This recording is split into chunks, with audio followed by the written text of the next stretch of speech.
বন্ধুরা, আজকে আমাদের নিজের ভুট্টা নিতে আসলাম। এই রোদের মধ্যে ভুট্টা ছিঁড়া কিন্তু খুব সুন্দর একটা ব্যাপার। যে ভুট্টা ছিঁড়ে ছিঁড়ে রাখছি, এখন টলিতে লোড দিব, গাড়ি নিয়ে আসলাম। ঠিক আছে, আজকে ভুট্টা নিয়ে যাব। ভুট্টা ভুট্টা ছিঁড়তে আসছি নিজের। যে ভুট্টা ছিঁড়ে ছিঁড়ে রাখছি জমিতে। ঠিক আছে, চলে আসলাম ভুট্টা ছিঁড়তে।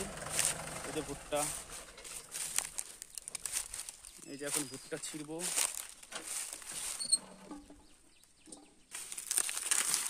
গাছ থেকে ডাইরেক্ট ভুট্টা ছিঁড়বো আর টলিতে দিব।